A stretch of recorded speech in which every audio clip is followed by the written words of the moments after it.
Donc la session que nous allons débuter est une session coronaire intitulée « De la pratique à la polémique » et qui sera divisée en une partie vraiment très pratique sur des discussions très techniques. Et ensuite, on abordera avec nos orateurs des choses peut-être un petit peu plus polémiques dans le domaine coronaire en 2021. Donc je suis très heureux de modérer cette session avec mes amis Pascal Motreff, Jean-Philippe Collet. Et je vous rappelle que vous pouvez poser des questions via le système de chat live. Et c'est pendant cette session Nicolas Dumonteil qui nous fera remonter vos questions et on fera en sorte, évidemment, de toutes les traiter. Donc, sans plus attendre, on va passer à la première présentation. Et c'est Olivier Darmon, donc en direct de Bordeaux, qui va nous donner son avis sur le fait que le pot soit actuellement sous-utilisé dans le traitement des bifurcations. Bonjour à tous, vous m'entendez? Très bien, Olivier. Super. Écoutez, merci encore pour cette invitation. On va débuter pour ne pas vous faire perdre trop de temps. Comme je l'ai dit dans la session précédente, je m'excuse de ne pas être en présentiel. La situation sanitaire et la reprogrammation des patients aujourd'hui nous a obligés, Fred et moi, à rester là. Voilà, donc en pratique, le pot sous-utilisé, pour savoir où est-ce que nous en sommes aujourd'hui, sous-utilisé ou pas, il faut revenir un petit peu à l'historique. Et j'ai retrouvé la plaquette du premier EBC de 2005, qui était le 16 septembre 2005, où Gérard Finet avait une session qui nous parlait de l'AVUS dans les lésions de bifurcation. Et je me souviens parfaitement de ces trois premières slides, essentiellement de formules mathématiques, où nous avons tous ouvert les yeux pour essayer de comprendre, bien sûr, puis une conclusion qui, heureusement, était claire, avec une formule que vous connaissez tous, qui a été publiée donc, en 2008, sur la loi fractale, qui déduisait donc, le diamètre proximal de la branche principale avec une formule à 0,678 que multiplie la somme des diamètres distaux des branches filles et distales principales. Tout ça pour dire que le pot, c'est en fait trois segments. En 2006, avec Jean-Louis Desmaris, nous avons tenté de comprendre ce qui pouvait se passer in vivo avec un banc qui était semi-fractal, mais avec lequel on a tout de même obtenu un résultat en ballonnant la partie proximale de la branche principale avec un diamètre adéquat, ce que l'on ne faisait absolument pas auparavant. On a mis pendant des années, pendant quelques années, des ciphers de 3.0 dans des troncs communs. Je me demande encore comment, et on se le demande encore, je pense. Et on a réussi sur banc à montrer qu'un ballon à taille normale par rapport au ratio de la partie proximale de la branche, d'une part, ce qui est quand même un moindre mal, élargir la maille et favoriser le refranchissement distal. Ça, c'était en 2006. Il a fallu 4 ans pour que tout le monde s'y mette.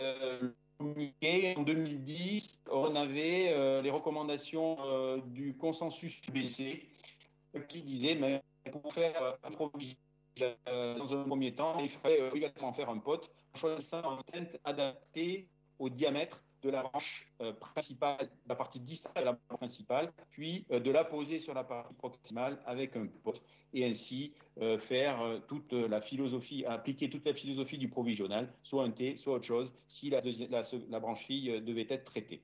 Donc ça, c'était un petit peu pour l'historique. Et aujourd'hui, qu'est-ce qu'il en est? Là, vous voyez les dernières le dernier travaux de Yanis Chatzitsizis qui, en virtuel, a réussi à reproduire toutes les techniques de bifurcation. Mais vous voyez qu'aujourd'hui, ce qui est recommandé dans le dernier papier, le white paper de l'EBC de Catheterization de 2020, ben, c'est que le pot, il est toujours recommandé, bien sûr, dans le provisional. Parfois le pot seul d'ailleurs, sans autre traitement de la branche fille. Le pot, lorsqu'on fait un kissing, il est recommandé de faire un pot final, donc probablement 2 pots dans le provisional. Dans le T ou T avec protrusion ou T-stenting, également 2 potes, un avant le refranchissement et l'autre en finale. Dans la culotte, vous voyez qu'aujourd'hui, il est recommandé par le BC de faire 3 potes. Et dans le DK Crush, également, au moins 2 potes, sinon 3, puisque Chen recommande maintenant de faire un pote pour crusher le stent de la branche fille lors de la mise en place du premier stent de la branche fille. Alors, tout ça nous fait que le pote devrait être quasiment obligatoire. Et on comprend pourquoi sur ce tableau de Kassab, si vous regardez sur la ligne du haut le diamètre des distales de la branche mère et les diamètres que l'on peut rencontrer de la branche fille, notamment on se rapproche ici vers donc, le tronc commun, vous avez en rouge le delta du diamètre de la branche proximale, de la branche mère proximale que l'on obtient. Et vous voyez bien que ce delta, en fonction des cas, va du minimum de 0,42 mm à beaucoup plus lorsqu'on se rapproche d'un tronc commun avec 2 gros vaisseaux. Et on comprend pourquoi. Le pote, ben, si l'on traite une branche de bifurcation avec au minimum un 2.2, 2.25 sur une branche fille, eh bien, le pote devrait être obligatoire, donc devrait s'appliquer à toutes les lésions de bifurcation. Qu'est-ce qui se passe dans la vraie vie? Eh bien, vous voyez, j'ai été un peu surpris et désagréablement surpris de voir que sur ce registre, qui n'a rien à voir avec le pote, hein, mais qui est un registre rétrospectif de centre EBC, donc de centres dont les membres font partie de l'EBC, qui était un registre à visée de prospectif pour voir ce que l'on pouvait faire sur la branche fille. Vous voyez que sur un nombre quand même de 1252 bifurcations, que la branche fille soit malade ou pas, avec une extension ou pas, mais vous voyez que le pote n'est utilisé dans ces centres que d'entre 40 et 60% des cas de traitement de vraies lésions de bifurcation, avec un diamètre moyen de la branche fille qui était de 2,2 mm, plus ou moins 0,9 dans ce registre. Donc une faible utilisation en pratique, même dans des centres qui font partie des recommandations de l'EBC. Le plus gros registre aujourd'hui sur lequel on peut s'appuyer en termes de résultats cliniques du POT et d'utilisation, c'est le registre e-Ultimaster qui est piloté par Bernard Chevalier qui a eu l'extrême gentillesse de me donner ses résultats et ses diapositives. Vous voyez que ce registre comprend notamment 4395 lésions de bifurcation, avec des caractéristiques de patients que vous avez là, mais surtout 33% uniquement de ces lésions de bifurcation qui ont été traitées avec un POT contre une large majorité qui n'ont pas bénéficié de POT. Ce qui veut dire que vraiment, dans la vraie vie, le POT est sous-utilisé avec, vous voyez, une grande majorité dans ce registre de vraies lésions de bifurcation, donc sous-utilisées, même si l'on veut, dans un nombre conséquent de cas, 23% des cas, mettre un second stent. Qu'en est-il des résultats cliniques? Est-ce qu'on peut comparer au moyen de ces registres les résultats du POT versus du non-POT? Eh bien oui, et c'est ce qui a été fait dans ce registre e-Ultimaster avec un papier qui est en cours de soumission par l'équipe, par la team Bernard Chevalier de ce registre e-Ultimaster. Et vous voyez, et là par contre une grande satisfaction de voir que finalement, l'intuition, sans études randomisées, l'intuition liée à la pratique clinique et aux essais sur banc fait que, en termes de TLF, on a indiscutablement sur une population matchée, hein, propensity match analysis, on a une population, un résultat absolument indéniable du POT sur le suivi à 1 an en termes de TLF. Et vous voyez que ce résultat, il est totalement indépendant de tout ce que vous pouvez faire, de ce que vous pouvez en termes de stent sur la branche principale, en termes de 1 stent ou 2 stents, en termes de kissing ou pas kissing, pré-traitement ou non, vraie ou fausse lésion de bifurcation.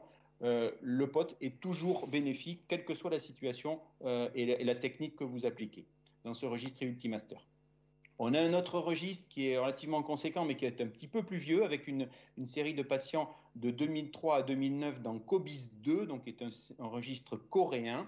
Vous voyez que la proportion de POT, mais ça survient, donc pour l'historique, 2003, le POT, on ne l'avait pas développé, donc 2009, oui. Seulement 22% des patients ont bénéficié d'un POT sur plus de 1100 lésions de bifurcation. Et vous voyez qu'en termes de MACE, eh bien, il y a un effet favorable du POT sur du très long terme, sur un suivi en 8 ans de ces patients, avec une réduction, enfin un nombre de MACE qui est nettement moins important dans le POT. Et lors de ce registre, quand on fait une analyse de sous-groupe, eh bien, on s'aperçoit que ce bénéfice en termes de MACE, il est surtout vrai lorsqu'on n'a pas fait de kissing en traitant les lésions de bifurcation, pour un diamètre de side branch qui était beaucoup plus conséquent ici.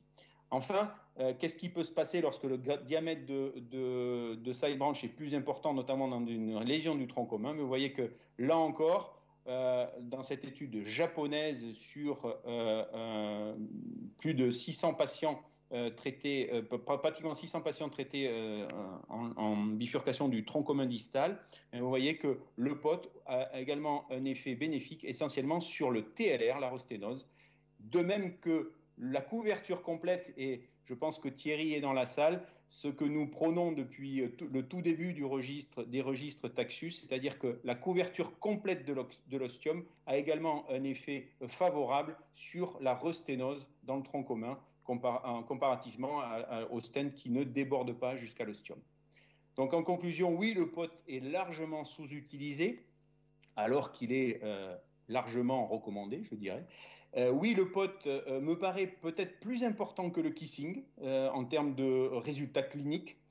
Oui, le POT a très probablement une incidence favorable dans la diminution des MACE et surtout dans la réduction du TLR, non pas de la mortalité, mais du TLR. Et je finirai avec une touche un peu plus triviale de Coluche. Oui, le POT devrait être obligatoire. Je vous remercie.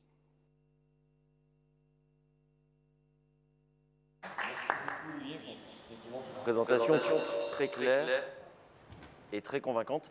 Est-ce qu'il y a des questions dans la salle ou est-ce que Nicolas, on a des questions de Pascal?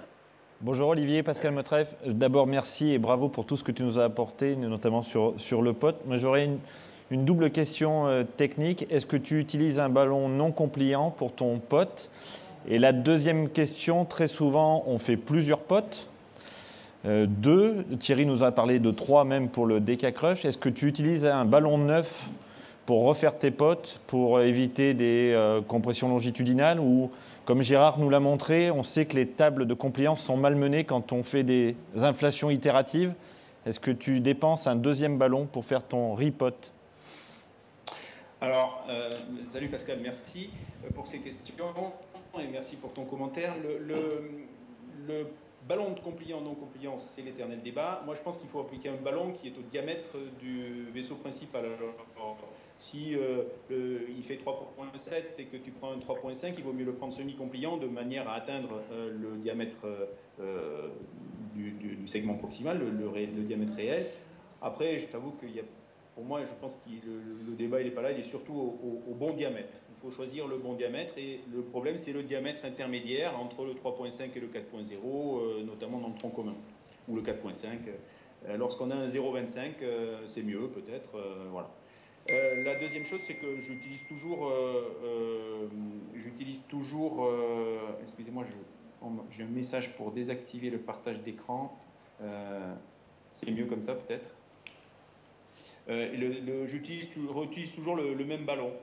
Alors c'est vrai que pour le repot, parfois si on a utilisé un 5.0, c'est plus compliqué parce que le profil il est franchement pas le même, mais si on a fait un kissing qui remonte jusqu'à l'ostium du tronc commun notamment, bon, ça passe quand même.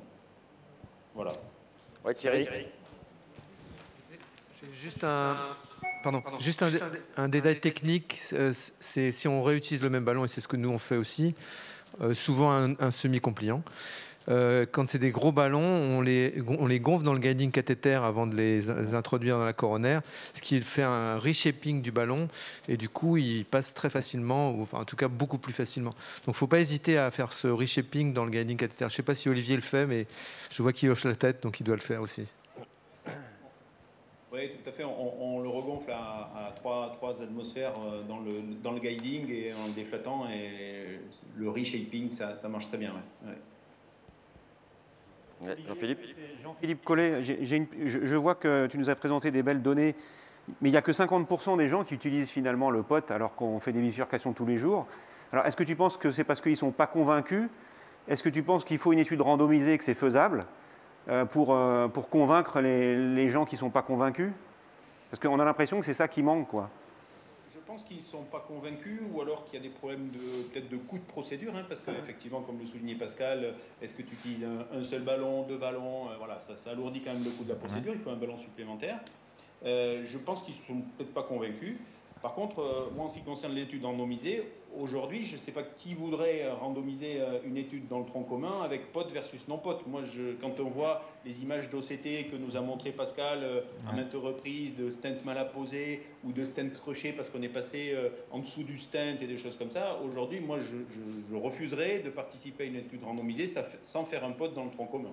Olivier, ce que tu dis, je pense qu'elle n'est pas faisable et que je crois qu'il vaut mieux faire des registres bien conduits sur un gros volume de patients plutôt de vraie vie, plutôt qu'une étude randomisée. Enfin, je ne sais pas si toi tu accepterais aujourd'hui de faire une étude randomisée POT versus non-POT dans le tronc commun.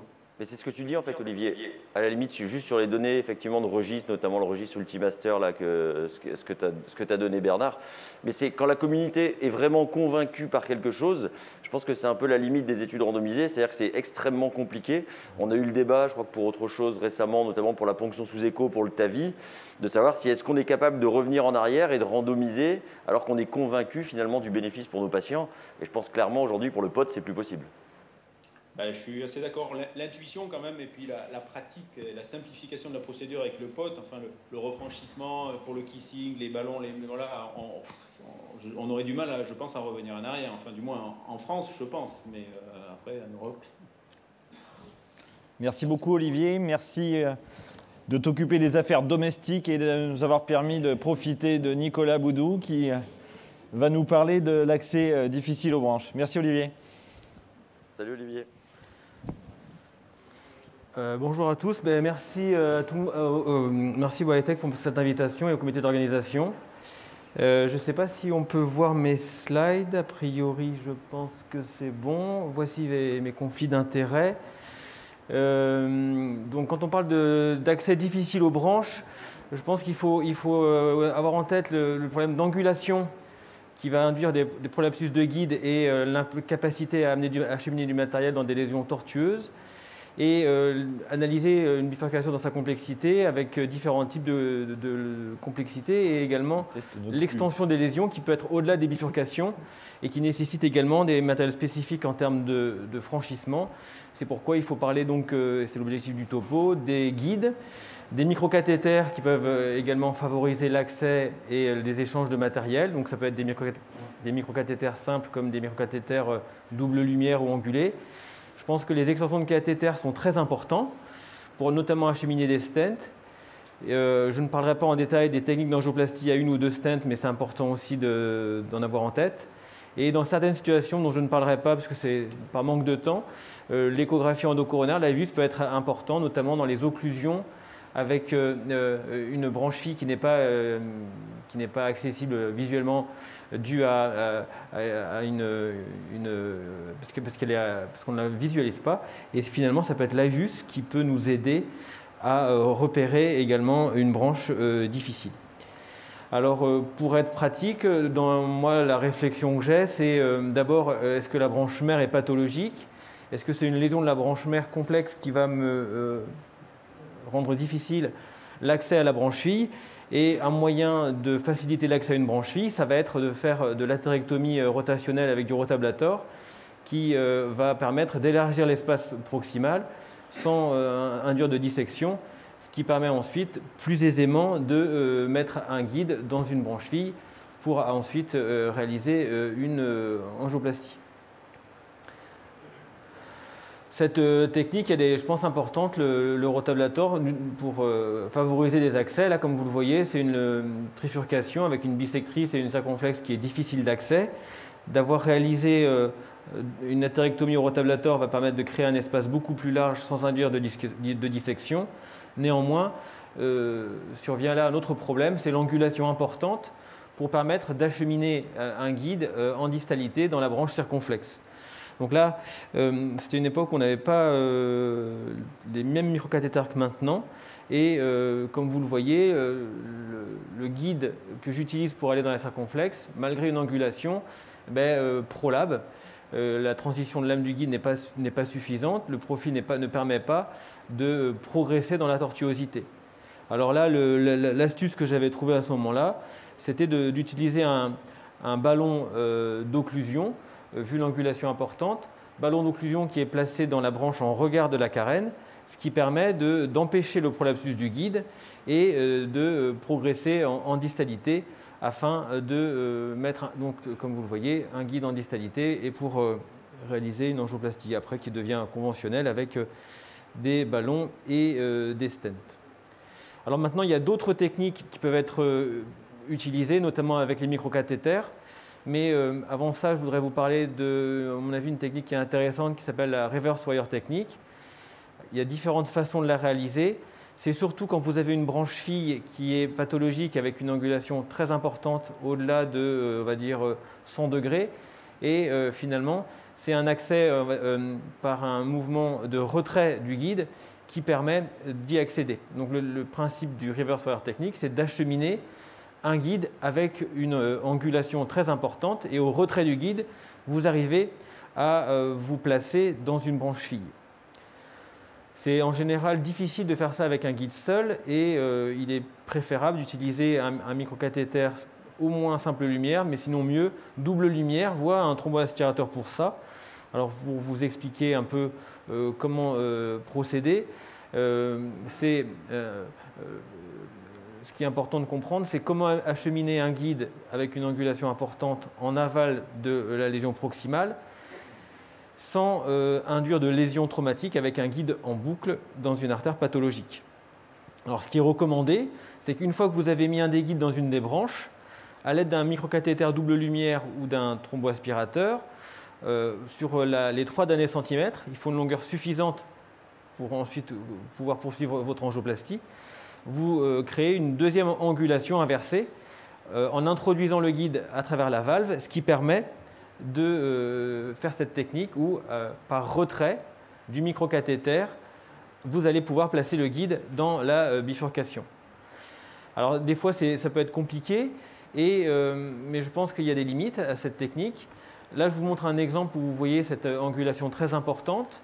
Là, j'avais utilisé une branche septale pour retourner le guide et le mettre en boucle, ce qui permet ensuite au retrait du microcathéter et du guide, comme vous allez voir, d'arriver à se positionner en distalité dans cette branche fille très angulée.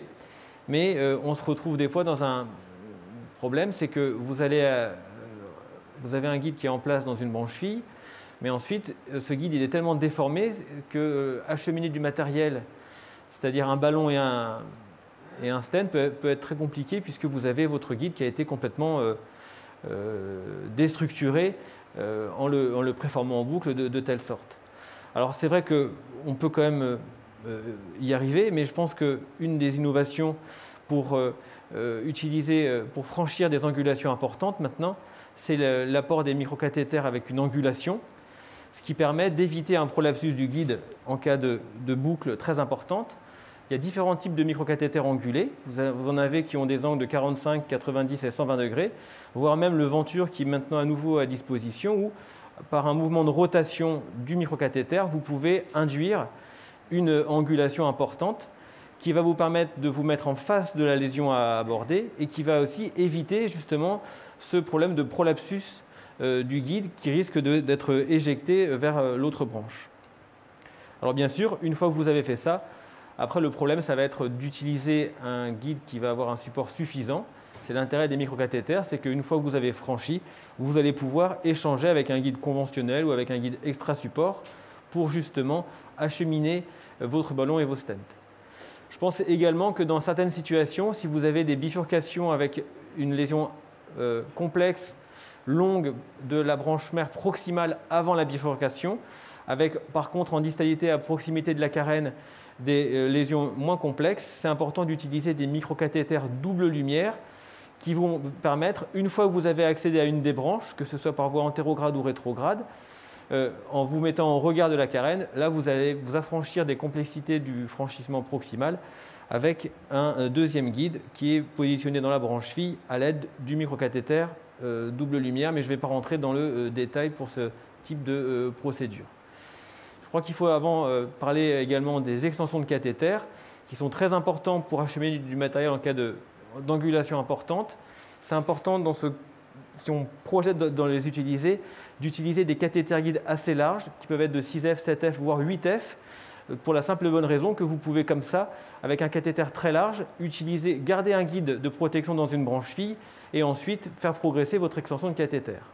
Alors, je ne vais pas rentrer dans le détail, mais en cas d'angulation importante, une fois que vous avez positionné un guide, l'intérêt de ces extensions de cathéter, c'est que ça va vous permettre de faire cheminer un stent à travers une angulation très importante, ce qui va éviter un risque important de friction et donc de stent dessertier sur le ballon, ce qui peut induire des complications.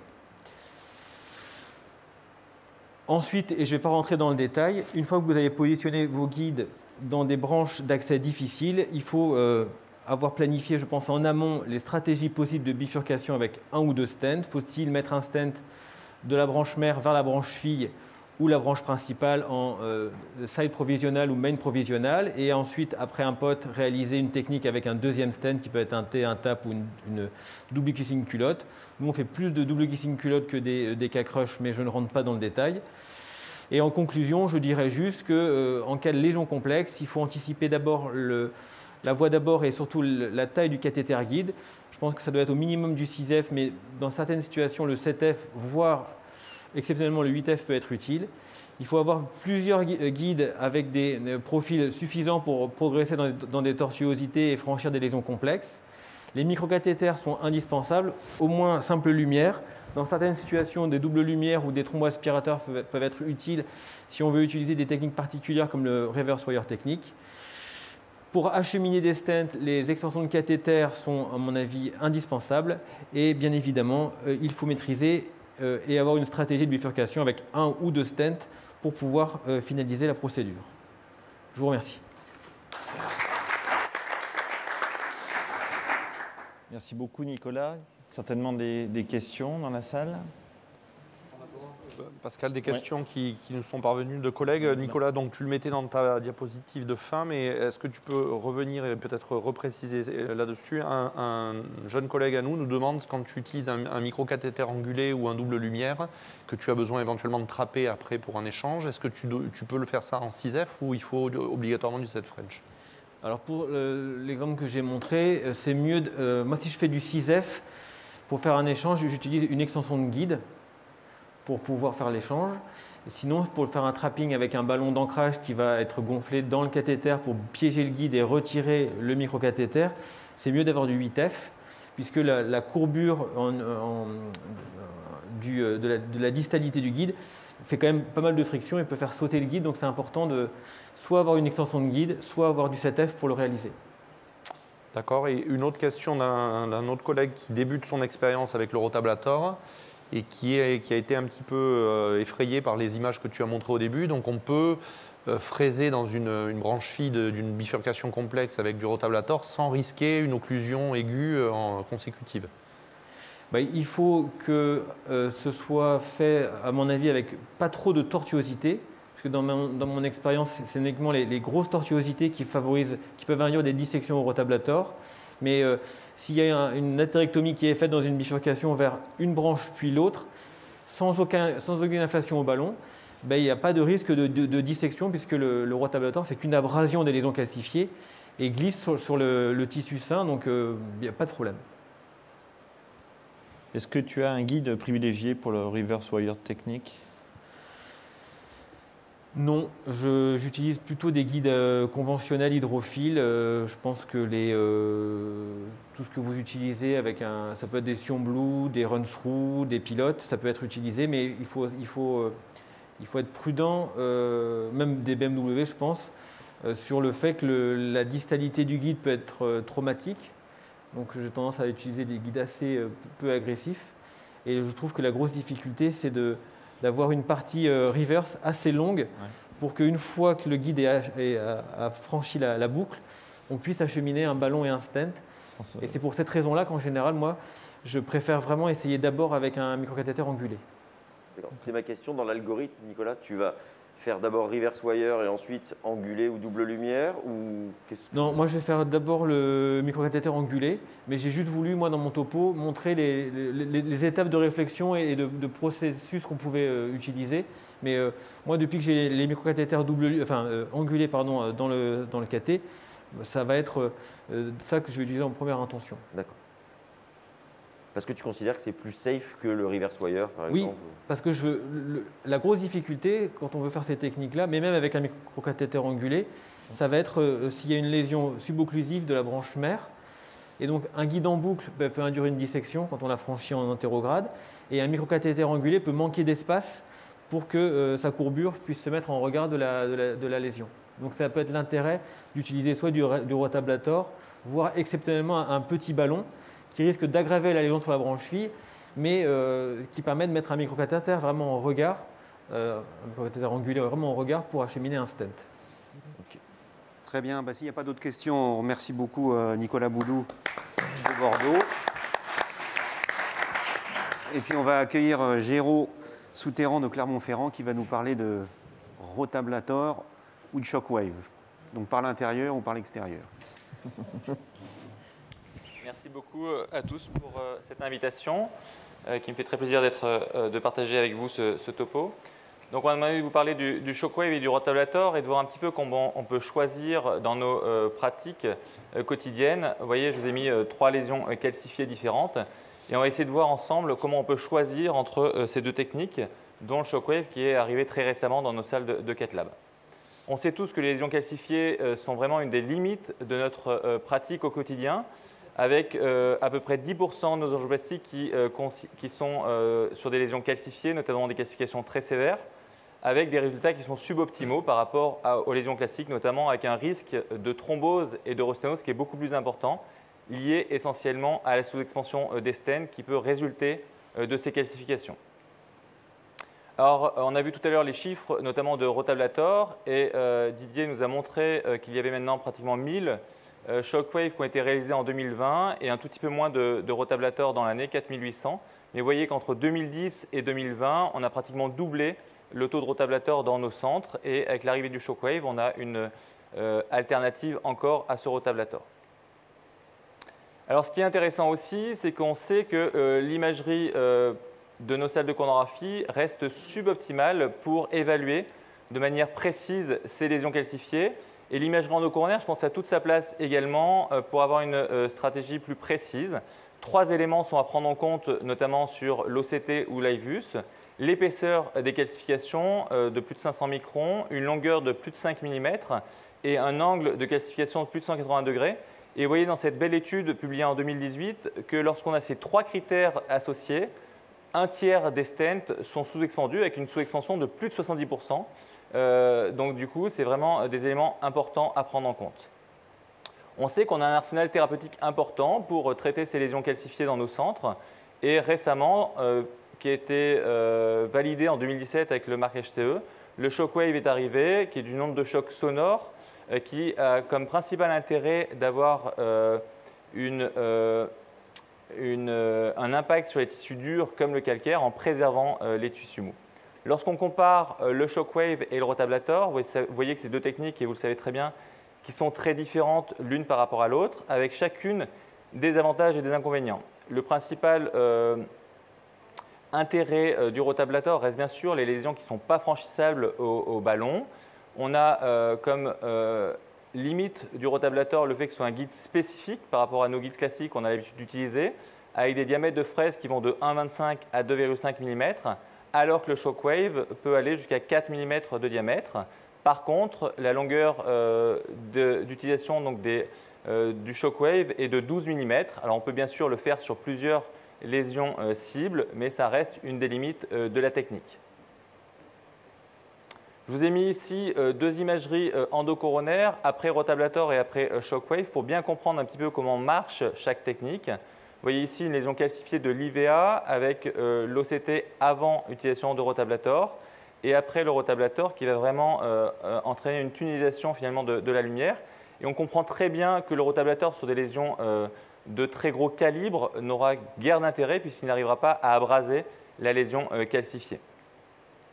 Vous voyez ici sur ces images l'utilisation du shockwave qui va entraîner des micro-fractures au niveau de la plaque calcifiée qu'on arrive très bien à visualiser sur l'OCT. Vous avez sur l'imagerie en bas à gauche les lésions de fractures au niveau de la plaque. Il a été très bien démontré sur plusieurs analyses OCT de shockwave que plus la lésion est calcifiée, plus on arrive à avoir de micro-fractures. Et on peut avoir un intérêt sur des lésions calcifiées qui vont en profondeur. Alors, qu'est-ce que nous disent les études? Ce qui est déjà sûr, c'est qu'on n'a aucune étude comparant le shockwave et le rotablator dans la littérature. Le shockwave a été étudié très récemment. Vous voyez qu'on a peu d'études avec 3 études principales, dont les 2 premières sont des études préliminaires qui montrent surtout l'intérêt et le peu de complications du shockwave sur des lésions calcifiées avec peu de thrombose de vaisseaux, peu de dissection. L'étude principale Disrupt 3 qui vient d'être publiée a étudié 384 patients. Donc vous voyez, ça reste préliminaire avec peu de patients étudiés. Mais on voit essentiellement l'intérêt de la procédure avec une amélioration de la surface minimale de lumière après utilisation de shockwave. Et sur des lésions très calcifiées, on voit qu'à la fin, en post-stenting, on a des surfaces minimales de lumière qui sont tout à fait satisfaisantes, sachant qu'on sait dans la littérature qu'il faut éviter d'avoir moins de 4,5 mm² de surface minimale de stent en fin de procédure, puisqu'on a un risque plus important de thrombose et de rosténose. Les études sur le shockwave sont beaucoup plus anciennes, mais quand on regarde la littérature, on voit qu'on a très peu d'études randomisées par rapport à une étude classique validant le rotablator. Vous voyez cette étude publiée en 2018, randomisée, retrouvée par rapport à une étude classique, une amélioration du succès angiographique immédiat, avec vous voyez, quelques crossovers dans le groupe ballon, mais de manière assez décevante. À 9 mois, on n'a pas d'amélioration clinique dans le groupe rotablator, il n'y a aucune étude le montrant. On voit par contre que dans les derniers registres, sur des séries de patients qui sont faits dans des centres à haut volume, on a des résultats qui sont tout à fait satisfaisants en termes de rosténose. Vous voyez 3,4% à 1 an, même si c'est des patients très à risque, on garde quand même un taux d'événement de 13% à 1 an qui reste important. Alors les études, elles ne nous permettent pas de choisir finalement entre les 2 techniques, donc je pense qu'on peut essayer de regarder pour chaque technique quels sont les avantages et les inconvénients. Le rotablator reste vraiment l'outil de choix pour les lésions qui sont difficilement franchissables au guide. On voit que dans les études, on a beaucoup de patients malgré tout qui sont étudiés. L'avantage du shockwave reste intéressant, on l'a vu tout à l'heure, pour les lésions bifurquées, les lésions de gros calibre et également, même si on a peu d'études dans la littérature, les stents qui sont sous-expandus où actuellement on a finalement peu d'outils qui nous permettent de réouvrir ces stents et on est souvent limité par nos outils. Les inconvénients du rotablator sont essentiellement les complications per-procédure qui ont largement diminué dans le temps avec l'utilisation et la compréhension de cette technique. Et le shockwave n'a pas de remboursement à l'heure actuelle, ce qui en fait quand même également une grosse limite et on a quand même peu de données dans la littérature. Pour moi, les deux choix assez évidents pour chaque technique, la lésion idéale du rotablator est lorsqu'on a une surface minimale de lumière qui est inférieure à la taille de fraise de rotablator. Je pense que c'est là que le rotablator aura le plus d'intérêt. Et pour le shockwave, les lésions focales, les lésions de gros calibre, comme on peut le voir sur les images angiographiques qui sont en dessous. Alors pour finir nous aider, en pratique, on a 2 études très récentes qui nous donnent des informations pratiques, 2 arbres décisionnels. Et vous voyez que dans les arbres décisionnels, notamment aux États-Unis, on utilise de manière systématique l'OCT pour nous aider à choisir, ou l'IVUS. Et lorsqu'on a des lésions qui sont franchissables au ballon, vous voyez qu'en fonction de la calcification en profondeur, si elle n'est pas présente, on utilisera plutôt le rotablator et plutôt le shockwave si les calcifications sont en profondeur. Si par contre le ballon ne permet pas de franchir la lésion, à ce moment-là, ce sera le rotablator en première intention. Et vous voyez que les deux techniques peuvent être associées. Lorsqu'après le rotablator, on n'a pas une expansion optimale du stent, eh bien, le shockwave pourrait être utilisé. La dernière arbre décisionnel qui vient juste d'être publiée en 2020 est un petit peu différent puisqu'il met plutôt la lithotripsie en première intention en fonction de l'IVUS et de l'OCT. Et par contre, il laisse la place au rotablator pour les lésions qui ne sont pas franchies grâce au ballon. Donc en conclusion, je pense que ces lésions calcifiées restent un challenge vraiment important dans notre pratique quotidienne. On voit tous qu'on a beaucoup d'événements qui sont liés à ces angioplasties et qu'il faut vraiment essayer d'avoir le résultat le plus optimal possible, que l'imagerie peut nous aider justement dans ces cas-là pour avoir un résultat optimal. Le choix va être adopté en fonction de l'anatomie du patient et je pense que dans le futur, dès qu'on aura un remboursement et qu'on aura plus de données cliniques, on pourra sans doute associer les deux techniques pour avoir le résultat le plus optimal possible. Je vous remercie. Merci beaucoup, Géraud. Une petite question d'entrée, donc pas de guide spécifique pour Shockwave. Et la deuxième question, est-ce que tu contrôles systématiquement après le Shockwave un IVUS ou un OCT pour savoir ce que tu as fait, savoir s'il faut faire plus? Donc, en pratique, nous, je ne sais pas comment ça se passe dans vos centres, mais on a des soucis pour avoir un remboursement du Shockwave. Donc, on a réussi à faire une vingtaine de patients en Shockwave de manière un petit peu préliminaire. Et pour tous ces patients-là, on a essayé de le faire sous OCT. Mais c'est pareil, ça fait des procédures qui sont quand même, on le voit même dans les recommandations, qui reviennent cher puisque l'OCT n'est pas remboursé non plus. Donc c'est un peu la limite qu'on a. On essaye de faire un protocole, nous, dans notre centre, pour valider ces techniques. Il en reste néanmoins que je garde une des limites pour l'instant pour les deux techniques, sur le rotablator ou le shockwave, qui sont les gros bourgeons calcaires, finalement, où on a des diamètres très importants. J'avais une diapo qui montrait qu'on arrive, malgré le shockwave, pas forcément à avoir une apposition et une ouverture qui est optimale des stents. Souvent, on a des stents qui restent très ovalaires parce que ces calcifications restent difficiles à repousser malgré le shockwave. Géraud, une question. Il y a Damien Brunet qui voudrait savoir si tu l'as évoqué, entre l'IVUS et l'OCT, quel a été le meilleur outil d'imagerie endocoronaire pour évaluer ces lésions calcifiées? Alors, je pense que pour le coup, l'OCT reste un excellent outil pour évaluer les calcifications. On aura une information en profondeur. Autant dans la plaque lipidique, on n'a plus du tout d'informations en profondeur et on n'arrivera pas à évaluer l'étendue de la plaque. Autant pour les calcifications, l'OCT arrive à franchir la lésion calcifiée et je pense que c'est un bon outil. Après, c'est sûr que nous, on a beaucoup plus l'habitude maintenant de l'OCT. Je pense que l'IVUS reste un bon outil, même si maintenant, dans les dernières études, comme il montre dans les recommandations, l'OCT dans cette indication semble un petit peu meilleur. Ouais, on a une question là-bas, Mathieu. Ouais. Et Géraud, qu'est-ce que tu penses tout simplement des systèmes de rehaussement de stent qui sont quand même moins onéreux et plus simples à utiliser systématiquement dans ces lésions calcifiées, notamment pour vérifier, une fois que vous avez apposé le stent, qu'il n'y a pas un recoil très précoce, parce que parfois on a l'impression que ça s'ouvre bien au gonflage. Et puis après, on fait un rehaussement de stent et on voit parfois des horreurs.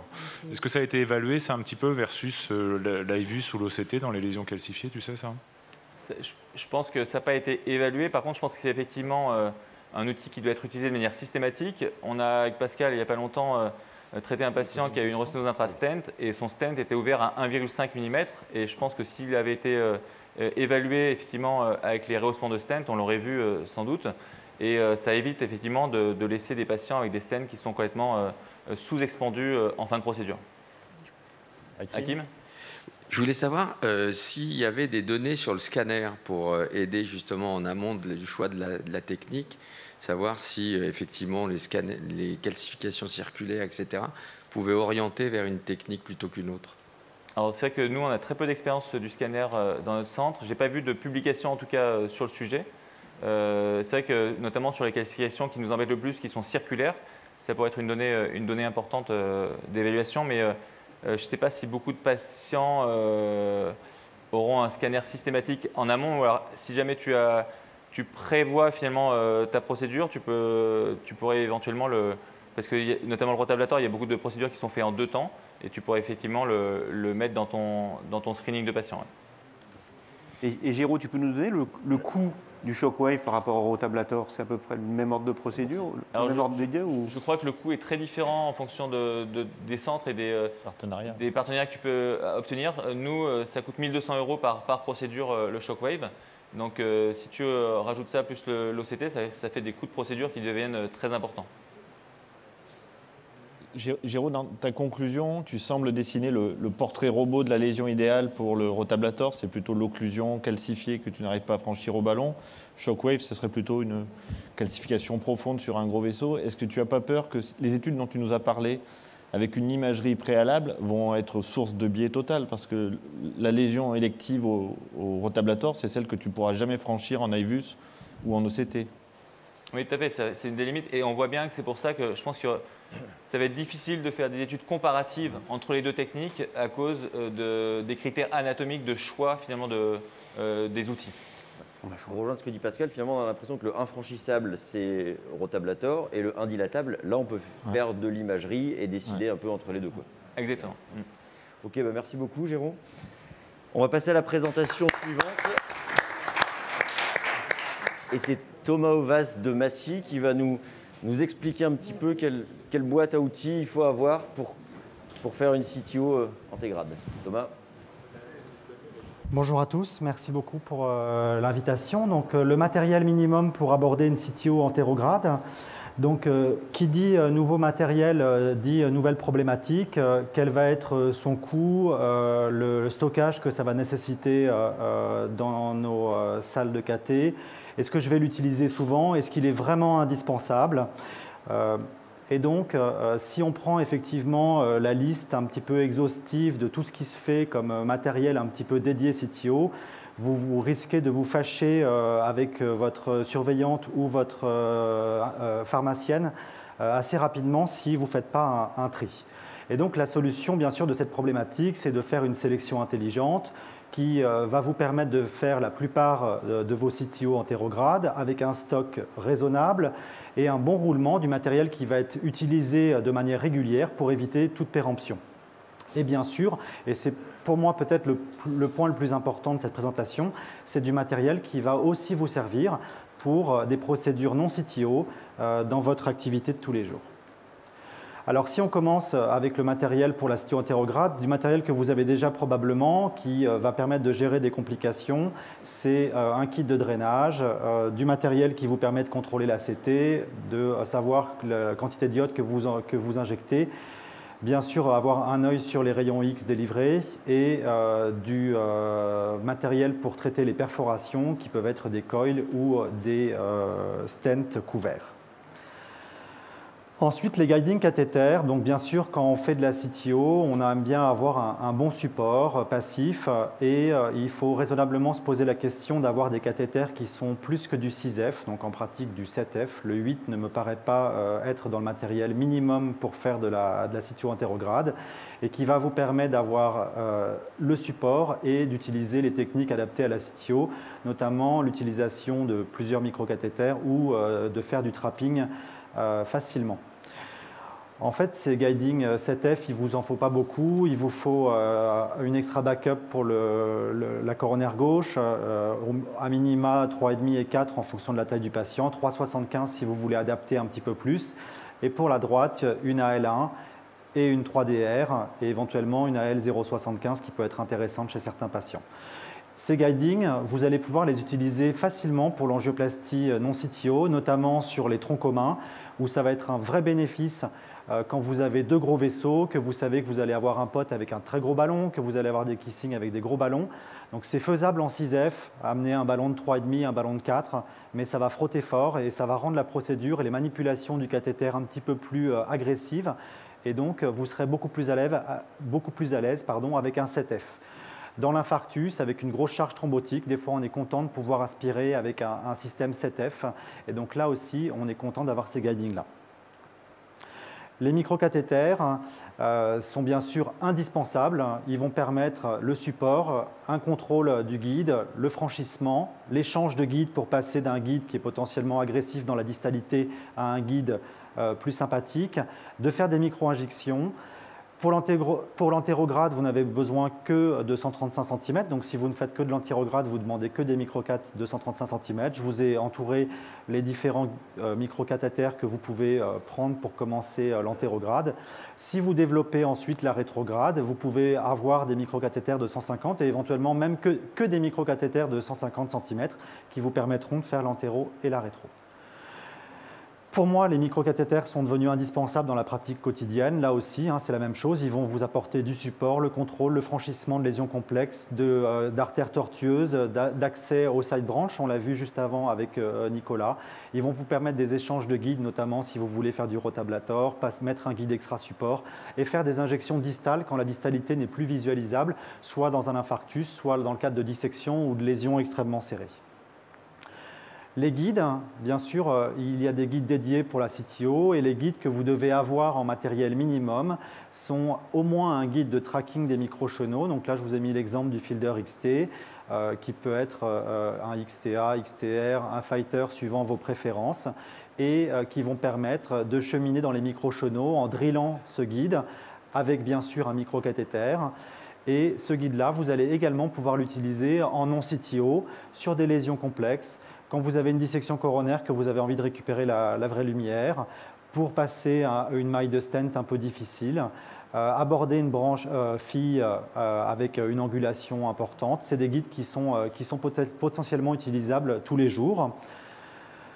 Il vous faut également dans le matériel de CTO antégrade minimum un guide dirigeable ou de redirection, donc plutôt de la famille des Gaia. Cette fois-ci, c'est des guides que vous n'allez pas driller, mais vraiment contrôler et avancer en le dirigeant dans la CTO, soit en première intention, soit parce que votre guide de tracking est passé en sous-intimal. Et ces guides-là peuvent être éventuellement utilisés pour des lésions un petit peu dures, des lésions calcifiées dans le non-CTO de manière plus occasionnelle. Enfin, je pense que c'est bien aussi d'avoir des guides vraiment durs de pénétration pour les caps proximaux ou distaux qui sont difficilement franchissables. Et là, on va s'orienter vers les familles de guides Hornet, Confianza, Confianza Pro et Miracle.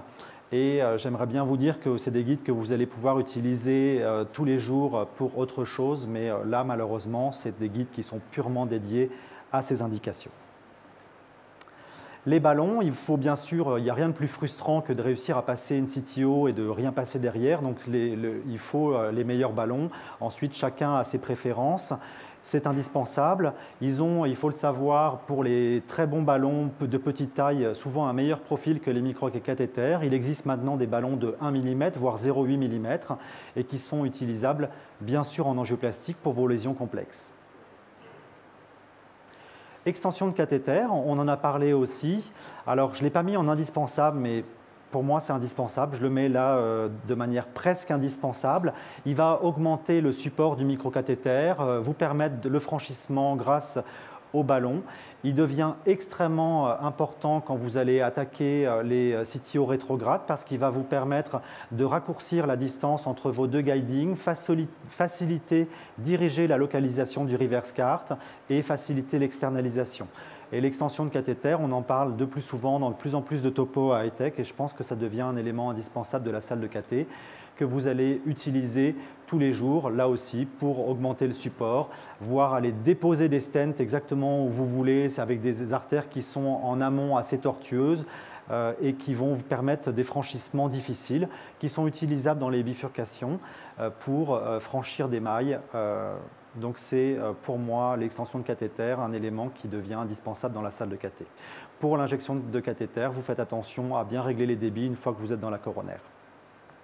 Microcathéter double lumière, là aussi, presque indispensable. Les CTO peuvent s'associer de manière assez fréquente à des bifurcations et vous allez avoir besoin d'amener un deuxième guide en distalité ou dans la CTO sans avoir à refaire tout ce que vous avez déjà fait.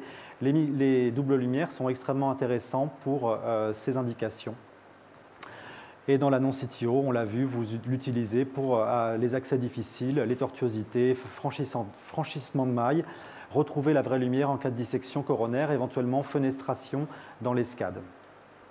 En conclusion, je vous dirais qu'on vient de voir que la CTO box que je vous ai présentée, elle n'est pas si grande pour débuter l'antérograde, que ce matériel, vous en avez probablement déjà une partie dans vos salles de KT et que, en tout cas, à part les guides de pénétration, vous allez l'utiliser tous les jours et ça va vous faciliter grandement l'angioplastie que vous faites le jour et la nuit. Je vous remercie. Merci beaucoup Thomas pour ce topo très clair et je trouve super de nous montrer que finalement le matériel de la CTO sert aussi pour tout ce qu'on fait d'autre dans nos 4 labs et que ça nous facilite la vie finalement bien au-delà des CTO. Est-ce qu'il y a des questions dans la salle? On a peut-être le temps pour une question courte. Ou Nico, je ne sais pas si on a... Bon, eh ben on va enchaîner. Merci beaucoup Thomas, à nouveau.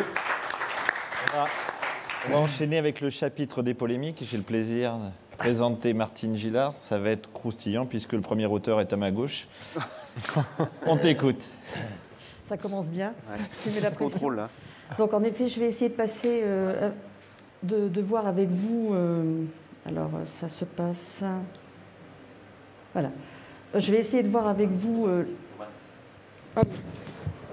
De voir avec vous donc les messages clés de ces recommandations brillamment dirigées par Jean-Philippe Collet. Il vaut mieux se le mettre de son côté. Et puis surtout assister sur les parties polémiques de ces recommandations.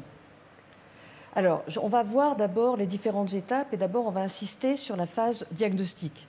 Donc, on voit que dans ces nouvelles recommandations, le diagnostic doit se faire rapidement et donc il est basé pour une fois sur la clinique et l'électrocardiogramme, mais également sur la biologie grâce aux troponines ultrasensibles. Et vous voyez que les prélèvements doivent être séparés, 2 prélèvements séparés à 1 heure d'intervalle, voire à 2 heures. Ceci pour permettre d'avoir un traitement très rapide et augmenter la rapidité de traitement de ces patients en non-stémie. Et ce qui est un petit peu plus polémique, c'est que de ce fait, les autres tests biologiques, que sont les CPK, les CPK-MB, les copeptines, eh bien, elles ne sont plus recommandées à être utilisées en pratique courante. Et je peux vous dire que ça fait actuellement assez débat, notamment avec ces personnes qui sont en charge de ces autres tests. Ensuite, sur les éléments diagnostiques, il y a d'autres des messages clés importants de ces recommandations. C'est le monitoring, c'est-à-dire qu'on estime que ces patients, bien sûr, doivent être hospitalisés et monitorés au moins jusqu'à l'angioplastie. Et si le risque rythmique est important, monitorés au-delà des 24 heures, donc à prendre très rapidement dans nos soins intensifs. Quand les patients ne sont pas, on n'est pas sûr que ce soit un non-stémie, donc ce sont les patients à faible risque ou à risque intermédiaire, ou pour lesquels les éléments ne sont pas encore tout à fait formels, eh bien on voit que la coronarographie, bien sûr, est présente, mais aussi les autres tests, dont le scanner, et on voit que le scanner ou les éléments de stress font partie maintenant complètement intégrante de notre panoplie pour les examens complémentaires. Les scores de risque. Alors les scores de risque en France, on ne les utilise pas beaucoup et on voit que au cours de ces recommandations, eh bien, on a diminué l'importance du score Grace qui est passé de 1B à 2AB et je vais vous expliquer un petit peu pourquoi. Là aussi, ça pose polémique. Et on a intégré des nouveaux scores qui sont des scores qui vont essayer d'analyser à la fois le risque de saignement et le risque de thrombose. Et ce sont des scores dont la recommandation est peu élevée parce que, justement, ils n'ont pas été encore assez testés dans les études randomisées. Alors, le score de Grace, eh bien, on sait que c'est un score qui a une très bonne valeur pronostique. Malheureusement, au fil du temps, il est modifié dans les différentes études, c'est plus le même, et donc il ne se ressemble pas tout à fait. Et une étude récente australienne, assez large, a essayé de l'utiliser et s'est aperçu qu'il n'y avait pas tellement de plus-value. Alors, au niveau du traitement, c'est là probablement que se font les différents changements, les nouveaux apports de ces recommandations, et qui sont probablement un peu encore très polémiques. D'abord, comme vous le savez, on n'a pas de pré-traitement, puisque c'est une forte recommandation. On insiste, pas de pré-traitement dans le non-stémie. Ensuite, il y a cette recommandation de AB, qui était quand même assez forte, où l'on dit que le prasugrel est supérieur au ticagrelor. Donc là, on va essayer d'expliquer pourquoi. Et puis, on a cette notion de prolongation de la double antiagression plaquettaire au-delà d'1 an. Et ça va être basé sur le niveau de risque de nos patients, Par exemple, si le patient est à risque ischémique important mais modéré, on va le prolonger uniquement avec le ticagrelor. Si on sent que le risque ischémique est plus important, on va faire une double thérapie pendant plus d'1 an. Et puis ensuite, si le patient est vraiment à haut risque, eh bien on va intégrer le rivaroxaban associé à l'aspirine à faible dose et on va avoir donc ainsi cet encouragement à prolonger la double antiagression plaquettaire.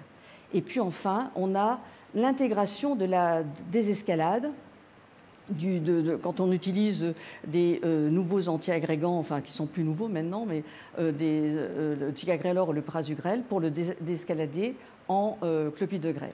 Alors si on revoit sur quoi c'est basé, eh bien l'absence de pré-traitement s'est basée sur l'étude ACOS qui a bien montré que chez les patients pré-traités par rapport aux autres, il n'y avait pas de gain ischémique, mais par contre, il y avait bien sûr beaucoup plus de saignement.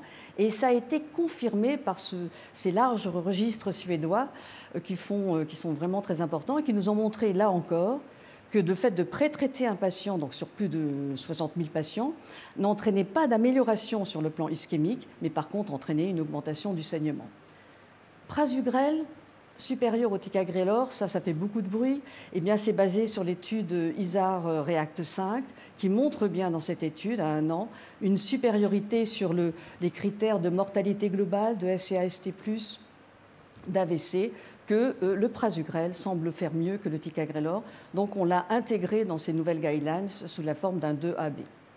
Maintenant, la désescalade, c'est compliqué entre donc le prasugrel ou le tica versus clopi. Eh bien, c'est basé sur notamment l'étude de topique de Thomas, mais aussi sur un consensus qui est paru et qui est très intéressant. Je vous engage à le regarder, où on voit donc on va faire intervenir les différents éléments qui sont modifiables, mais aussi non modifiables, qui vont intervenir sur l'efficacité de nos antiagrégants. Et en fonction de ces éléments-là, eh bien, on s'aperçoit qu'on peut, au bout d'un certain temps, après le geste de revascularisation, eh bien, on peut baisser le niveau d'efficacité, entre guillemets, de nos antiagrégants en fonction de certains critères. Et donc, dans ce consensus, on voit que donc, le bleu, c'est les guidelines, c'est-à-dire on engage à faire une double antiagression plaquettaire. Mais dans certains cas, qui sont basés sur des facteurs cliniques, sur des facteurs de la procédure, mais aussi sur des facteurs socio-économiques, il y a des pays, bien sûr, où le prasugrel et le ticagrelor ne sont pas remboursés, eh bien, on va être amené à remplacer assez rapidement ces antiagrégants par le clopidogrel. Et puis à l'inverse, on peut avoir une augmentation de l'efficacité lorsque, là aussi, on est... Alors là, vous voyez qu'on a les tests plaquettaires qui n'ont pas tellement prouvé leur efficacité dans les différentes études, mais on peut s'en servir dans ce cadre-là lorsque l'on veut changer l'importance de notre traitement antiagrégant. Et puis enfin, dans les anticoagulants, là, on a de nombreuses études qui ont fait qu'on a également changé complètement la prise en charge des patients qui étaient sous anticoagulants et qui faisaient un non-stémie. On voit que c'est 1 semaine de triple thérapie, voire moins. Et puis ensuite, c'est une double thérapie. Et ensuite, après 1 an, c'est juste l'anticoagulant, plutôt l'AOD. Lorsque le patient est à haut risque de saignement, eh bien là, on va faire cette double thérapie, on va l'arrêter à 6 mois. Et ensuite, on aura une monothérapie par l'anticoagulant. Et à l'inverse, si le patient est à haut risque thrombotique, eh bien là, on va prolonger la triple thérapie jusqu'à 1 mois et ensuite, on va suivre par une double thérapie. Donc, maintenant, le dernier point, c'est la revascularisation. Je ne sais pas si vous vous souvenez, mais dans les recommandations de 2015, on avait 3 critères, 3 groupes. C'était les hauts risques, les risques intermédiaires et les autres. Là, on a préféré faire les très hauts risques et les hauts risques parce qu'on estime qu'un non-stémie doit rapidement être traité, doit rapidement être revascularisé. Et donc, les très hauts risques, on voit qu'ils vont être, la nécessité d'aller très rapidement dans un centre pour une revascularisation. Pourquoi ? Eh bien parce qu'on estime que ceux-là vont avoir la nécessité d'avoir une choro dans moins de 2 heures, les hauts risques dans les 24 heures, et puis ensuite les autres en fonction des différents critères. Dans ces éléments, vous voyez qu'apparaît l'arrêt cardiaque ressuscité, qui doit donc normalement nécessiter, dans nos recommandations, une coronarographie dans les 24 heures. Alors c'est basé sur, et là aussi ça fait polémique, donc c'est basé sur d'abord un premier consensus publié par le APCI, où on disait que les arrêts cardiaques ressuscités devaient avoir une coronarographie, mais sans préciser exactement le temps. Eh bien, vous savez, il y a eu une étude très récente qui est parue dans le New England, qui a comparé tout arrêt cardiaque ressuscité, bien sûr qu'il n'a pas de sus-ST, hein, on parle de ceux qui n'ont pas de sus-ST, tout arrêt cardiaque ressuscité, soit on lui faisait une choro immédiate, soit on lui faisait une choro retardée, eh bien ça n'a pas montré d'efficacité. Donc dans ces recommandations, on estime que ce n'est pas la peine d'aller dans les 2 heures faire la choro, mais qu'il faut la faire quand même assez précocement. Donc on voit à ce moment-là le niveau de recommandation qui est un peu inférieur aux autres éléments de ces patients qui permettent de déterminer les patients à haut risque.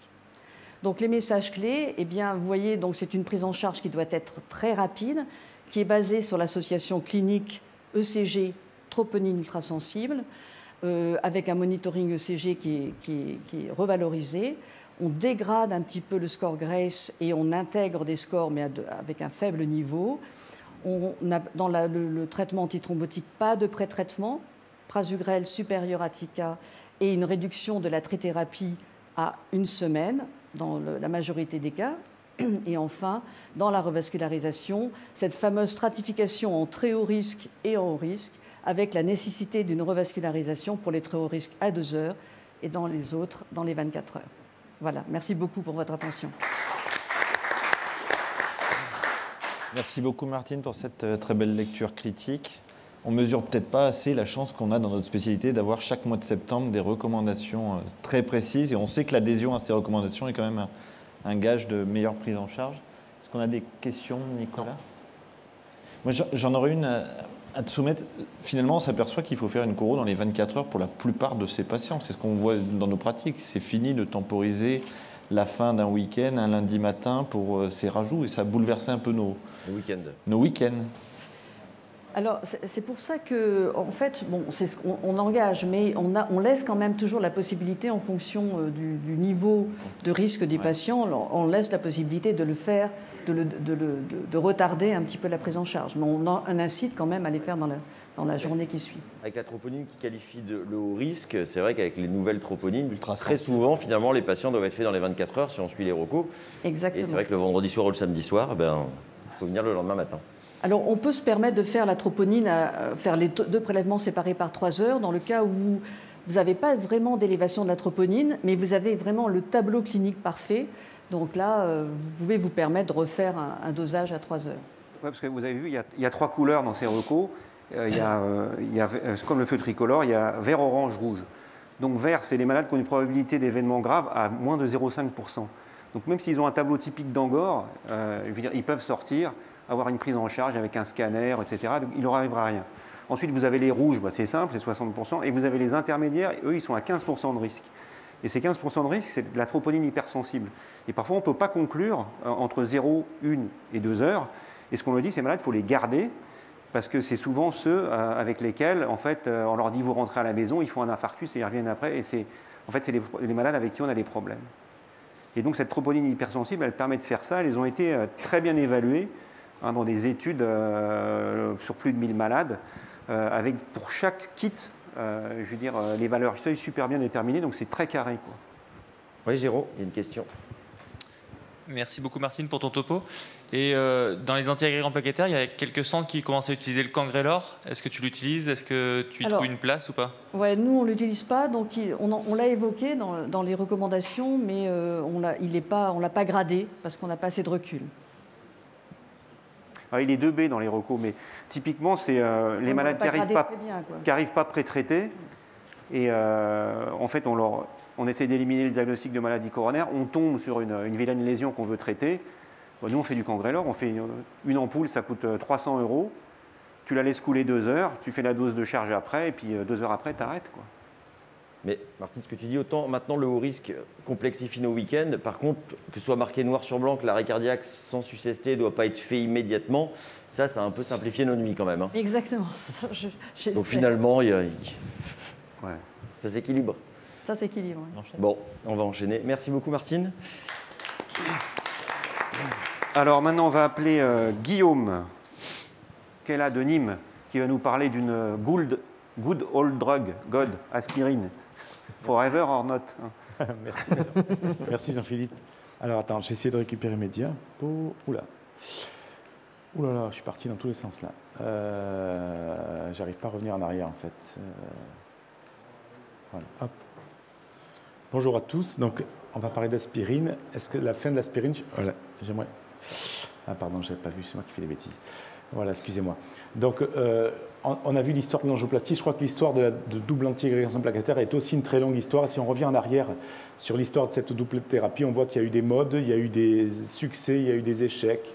On est passé d'1 mois de bithérapie à 3 mois avec les DES Cypher à l'époque, 6 mois, puis on est monté jusqu'à 12 mois après l'ESC de 2006, pour finalement arriver à deux chemins, le chemin de la durée longue, le chemin de la durée plus courte, et de la diminution de la durée de la bithérapie, avec parallèlement à ça, depuis 25 ans, une prise en compte beaucoup plus importante du risque hémorragique, alors qu'il n'était qu'abordé en 2 lignes dans les études, par exemple Cure, d'il y a 20 ans. Donc un long chemin et beaucoup d'évolution. Alors, quand on parle de désescalade, il faut rappeler qu'il y a trois possibilités. La désescalade, c'est-à-dire passer d'un inhibiteur intense du récepteur PDY12 à du clopidogrel, ça a été testé dans ces différentes études. La deuxième désescalade serait le retrait d'aspirine et poursuivre la monothérapie PDY12. On va en voir en détail les différentes études sur cette désescalade, retrait aspirine, poursuite de l'inhibiteur PDY12. Et enfin, la durée très courte de bithérapie avec le retrait du PDY12 et la poursuite de l'aspirine seule. Donc il y a 3 chemins différents pour la désescalade. Et nous, on va s'occuper spécifiquement du retrait d'aspirine et de la poursuite de l'inhibiteur PDY12. Alors pourquoi garder un inhibiteur PDY12 seul? Il y a des éléments pour et des éléments contre. L'élément pour, c'est qu'on sait bien, et depuis plus de 25 ans, on sait qu'il y a un effet très spécifique des inhibiteurs PDY12 sur la thrombose de stent. Et lorsqu'il n'y a pas d'inhibiteur PDY12, de l'aspirine, de l'héparine, des AVK à forte dose, ça ne sert pas sur la thrombose de stent. Donc il y a cet effet très spécifique sur la thrombose. Les inhibiteurs PDY12 ont peu ou pas d'effets gastro-intestinaux, à la différence de l'aspirine, ce qui en fait un avantage.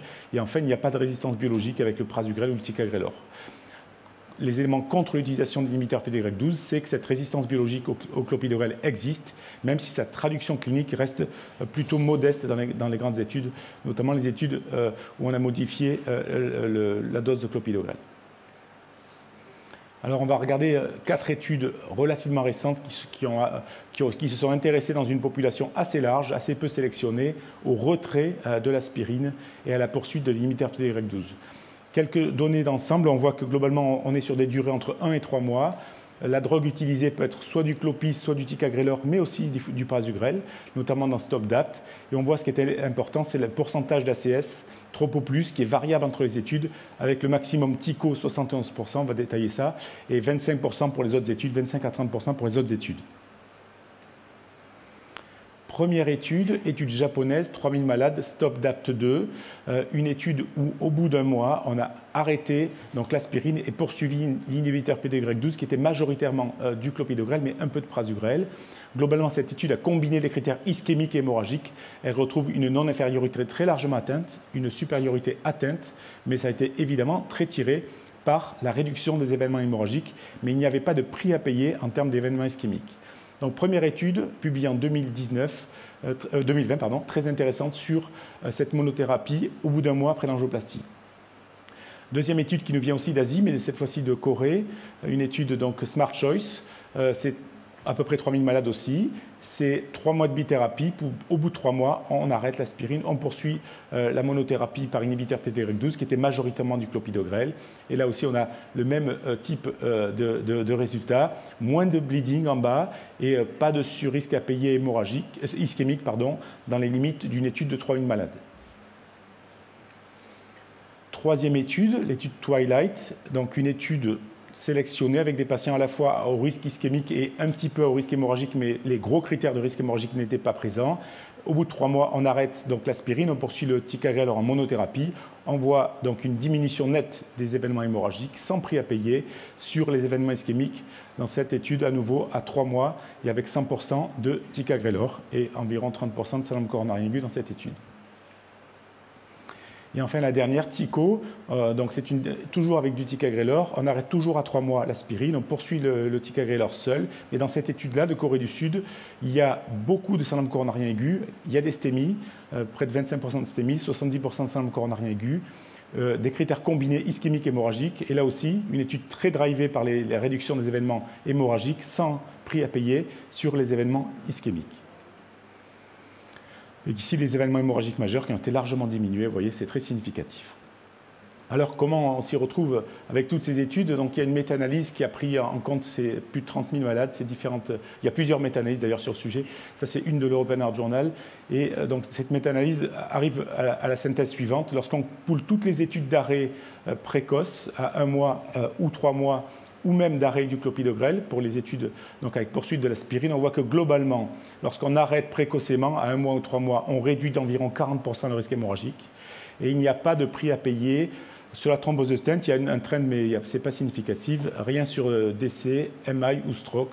On voit les synthèses de cette étude. Et il n'y a pas d'effet prédominant si on arrête l'aspirine ou si on arrête l'inhibiteur PDY12.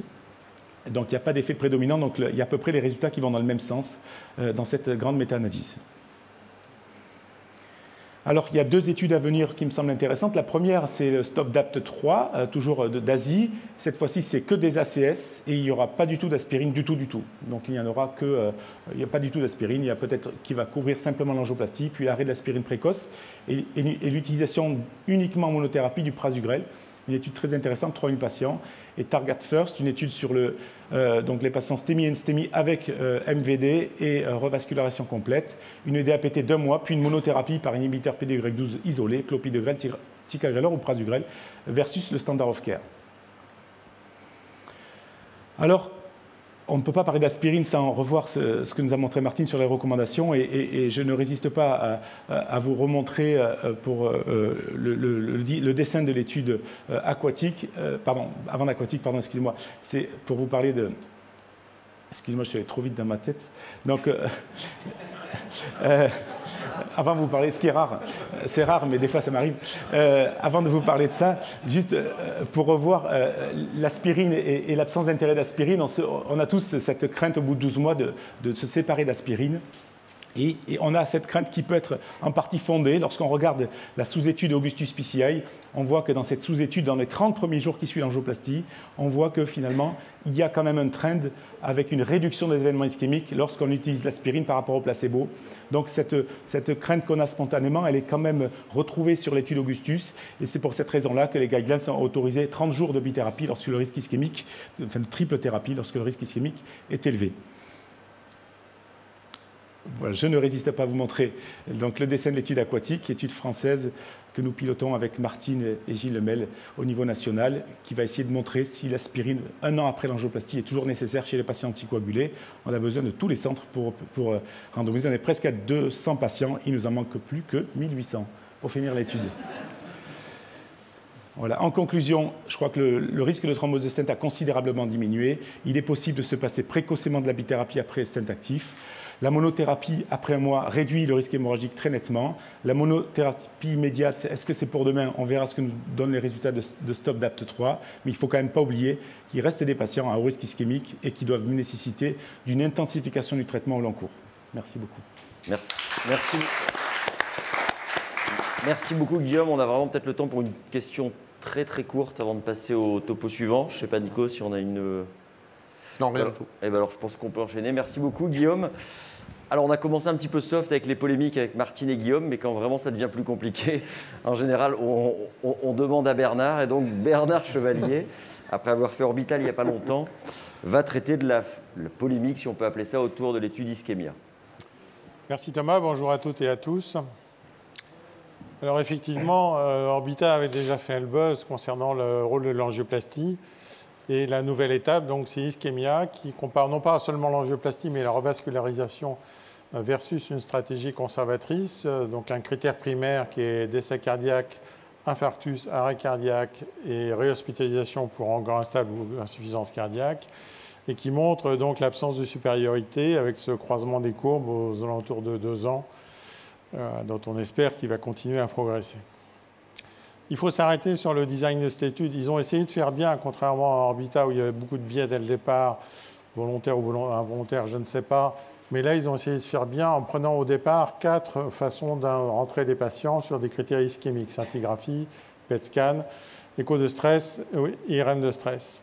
Et puis, comme ils avaient du mal à randomiser, ils ont fini par autoriser de rentrer les patients par l'épreuve d'effort seul, avec des critères un petit peu plus sévères en termes d'exigence sur la FFR, sur l'utilisation de la FFR.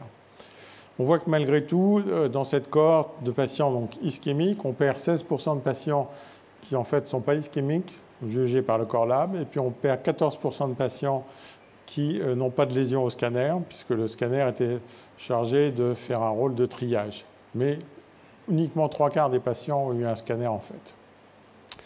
Et puis la FFR qui était censée faire le tri complémentaire, en fait, n'a été utilisée que dans 20% des cas. Et on voit que malgré le Core Lab, malgré le scanner de screening, il y a encore dans ce groupe, et malgré les FFR, 9% de patients qui n'ont pas de lésion coronaire. Et ces patients-là, bien sûr, ne seront pas revascularisés, mais ils sont dans l'étude en intention de traiter. Donc 79% de revascularisation, 3/4 d'angioplastie, 1/4 de pontage. On voit que les patients qui ont peu ou pas d'ischémie sont les patients qui viennent grever le résultat global de l'étude, et que les patients qui n'avaient pas non plus de critères d'éligibilité par le Core Lab, qui malgré tout sont restés dans l'étude, on ne sait pas trop pourquoi, viennent grever aussi le résultat global. Un critère d'inclusion qui était d'avoir de l'ischémie, donc sur un test qualifiant. Beaucoup de critères d'exclusion, je ne vais pas les lister, ne vous inquiétez pas, mais toujours est-il que quand on regarde l'applicabilité à la vie réelle, ce qu'ont fait les Italiens sur le registre SMART, vous voyez qu'il a fallu 6 ans sur 320 centres pour randomiser un peu plus de 5000 patients, et qu'en fait, c'est 3% des patients de la vie réelle, des patients en angor stable ou en maladie coronaire stable. Alors, bon, vous connaissez la polémique. Est-ce que la revascularisation fait mieux que le traitement amical en anti-angineux? Orbita avait déjà montré qu'en fait, on avait un effet anti-angineux, et notamment d'autant plus net qu'il y avait vraiment une ischémie significative en termes de stress echo score. Et bien là, c'est pareil. On a finalement dans cette cohorte, pourtant de patients bien sélectionnés, 35% de patients qui n'ont pas d'angor. Mais les patients sont améliorés, et ils sont d'autant plus améliorés qu'ils ont de l'angor de façon fréquente. Les patients qui ont une douleur angineuse par mois sont moins améliorés que les patients qui sont beaucoup plus symptomatiques, qui ne représentent qu'une petite minorité de malades. Et on voit que cet effet, eh bien, il perdure dans tous les groupes jusqu'au 36e mois. Est-ce que ça fait mieux en termes d'anti-ischémique? On savait déjà sur les données de cette étude poolée entre FM2, Dynamic 3 et CompareAcute que quand on fait de l'angioplastie guidée par FFR sur des lésions coronaires stables, eh bien, on a un effet positif sur des critères durs, cardiaque, décès cardiaque, infarctus. Eh bien, c'est la même chose dans l'ischémia. On réduit de façon très significative le risque d'infarctus spontané à 6 ans, comme vous pouvez le voir ici, et quelle que soit la façon de traiter ce groupe invasif.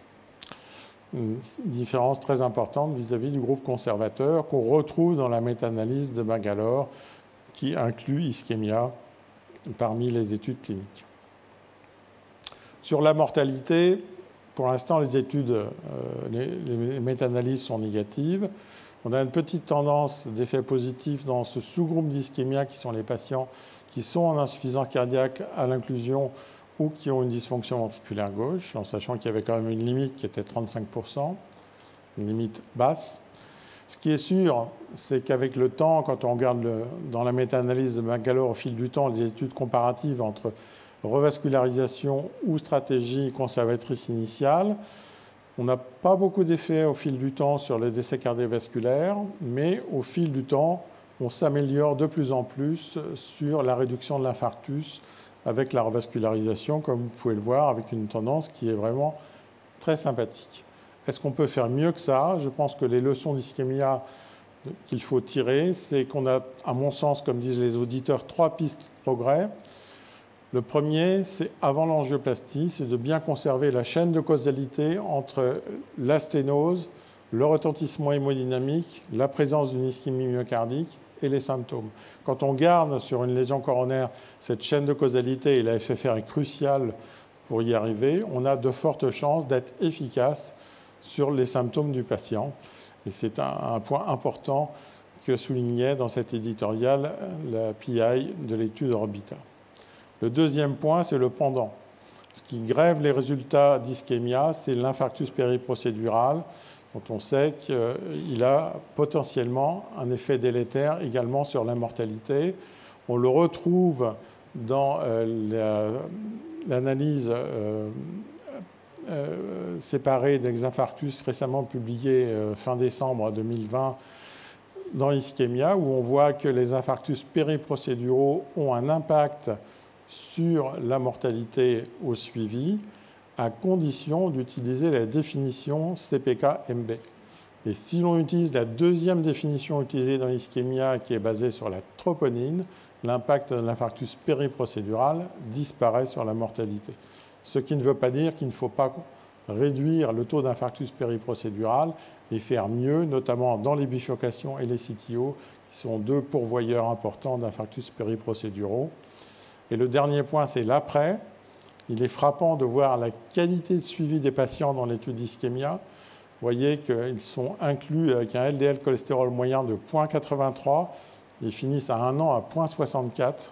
Je ne sais pas quel cardiologue a dans sa clientèle une valeur moyenne de LDL à 0,64.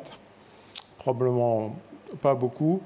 Et ce qui est intéressant à voir, c'est qu'on a plus de chances d'avoir atteint les critères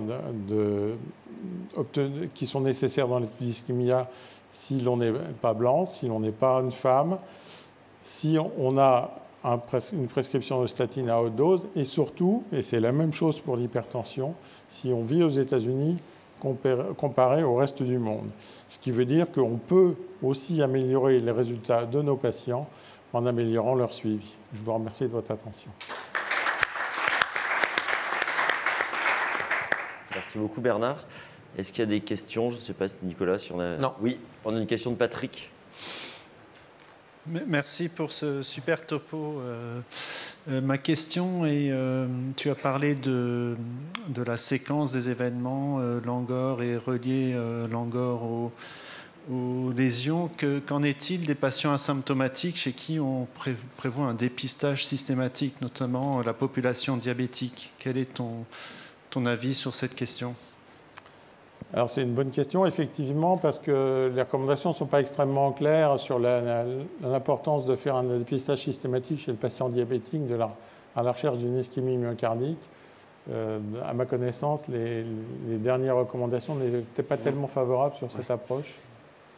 Je ne sais pas si nos experts des guidelines européennes qui sont dans le panel peuvent Ils disent non. Commenter. Ils disent non, hein, c'est bien ce que je pensais. Moi j'ai une question, Bernard. Quand tu prends Excel 5 ans et ischémia avec la même durée de suivi, tu prends le critère primaire de jugement, c'est exactement les mêmes courbes. C'est-à-dire que ça diverge, après ça croise. Donc la question c'est la malédiction de l'angioplastie ou est-ce qu'on a mal fait nos essais, est-ce qu'on a mal défini les critères de jugement? Alors ça croise dans le bon sens dans l'ischémia, c'est-à-dire oui, mais c'est marrant, on voit ce croisement, quoi. Ouais. Ça croise dans le bon sens et on peut espérer que la supériorité puisse sortir sur un suivi à plus long terme. Ouais. La supériorité de la revascularisation. Mais tu vois, par exemple, l'infarctus périprocédural, je veux dire, je vois pas l'intérêt, moi, de prendre ça. C'est comme quand tu fais une ablation et puis tu prends les épanchements péricardiques, ça fait partie de l'intervention. Et on ne sait pas les prévenir, puisqu'on a vu dans Alpheus, même si tu utilises un anti-agrégant plus fort, ça ne fait rien du tout. Donc est-ce qu'il ne faut pas dire que bon, ça fait partie de l'intervention, c'est comme ça, on n'est pas tous d'accord sur le seuil qu'il faut prendre pour le définir, CKMB, plus personne ne les fait. Donc est-ce qu'il ne faut pas s'en passer et puis voir simplement les infarctus spontanés? Alors c'est effectivement une solution qui je pense est intéressante. C'est clair que si on retire les infarctus périprocéduraux, l'ischémia devient une étude positive en faveur de la revascularisation. Mais Excel devient moins positif. Il faut voir ce qu'on veut, quoi.